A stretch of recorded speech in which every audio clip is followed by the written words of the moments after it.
ასტროლოგიაში ვარ მე ამდენი წელია და ეს ასტროლოგია მაინც კოგნიტური ინფორმაცია არის. ის თელსურათს გვიჩვენებს ადამიანის როგორი არის პორტრეტი, მაგალითად, მისი კარმული პორტრეტი, მისი ფსიქოლოგიური პორტრეტი და ეს შეგვიძლია ინტელექტუალურად წავიკითხოთ.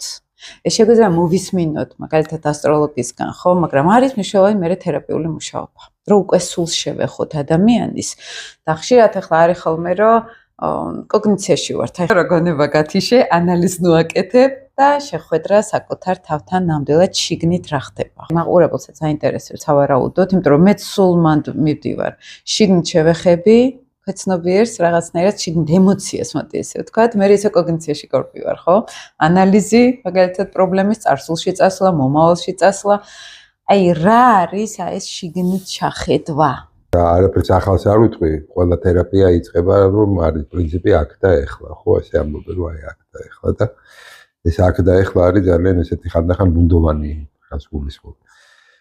ჩვენ ყველა ჯერზე როცა რაღაცა მომავალზე ვლაპარაკობთ, რაღაცა უნდა წარმოვიდგინო, წარმოვისახო და დაუშვათ იქიდან გამომდინარე მიჩნდება აი განცდები, ემოციები, სტრატეგიები მე როგორ უნდა. როცა ფიქრობ რა იყო გუშინ, ესა ის რაც დღეს უკვე აღარ არის, მაგრამ შეიძლება ეს წარსული იყოს იმდენად მძიმე და გაუსაძლისი, რომ ჩავრჩე იქ და მე თქვენ გარწმუნებთ, რომ ძალიან ბევრი ადამიანი, რომელსაც დღეს რაღაც პრობლემები გააჩნია, ეს არ არის რაღაცა აწმყოს და გარკვეული კონტექსტის პრობლემა, ხო, რაღაცები. ხალხია, რომელიც წარსულიდან ვერასოდეს ვერ წამოვიდა პირობითად. ეხლა ბოლომდე ვერ წამოვალთ იქიდან, მაგრამ ნებისმიერი თერაპია რას გულისხმობს? ნებისმიერი თერაპია გულისხმობს ხოლმე ალბათ, ყველაზე მნიშვნელოვანი ნაწილი თერაპიის ის არის, რომ ეს წარსულში ჩარჩენილი ტრავმები, შეხედულებები, წარმოდგენები, ურთიერთგამომრიცხავი ხშირად წარმოდგენები, რომელიც საკუთარი თავის მიმართ გვიჩენს გარკვეულ აგრესიას, ხო?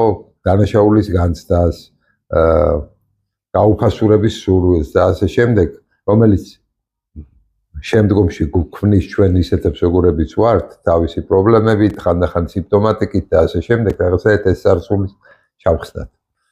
ანუ ჩვენი ცნობიერება რაღაცნაირად მიხვდეს, რომ ის დრო დიდი ხანია უკვე დამთავრდა და რაღაცა ემოციური ბმა ამ ნეგატივთან შიგნით აღარ მაქვს. ეხლა ეს ემოციური ბმები ჩვენს უგვაქვს და გვექნება, იმიტომ რომ ჩვენ ვართ ის, რაც როცა ამ რეალიზაციაში მოვედით, მოდით და დედამიწაზე დავიბადეთ, ხომ თავის ძროზე დავიბადეთ რაღაცა ბიოლოგიური ერთობა, მე ეს სამყარო რაღაცნაირად შემოვიდა ჩვენში. ვისწავლეთ რაღაცნაირად, ვისწავლეთ ხალხისგან, ვინც გაგზარდა გარემოსგან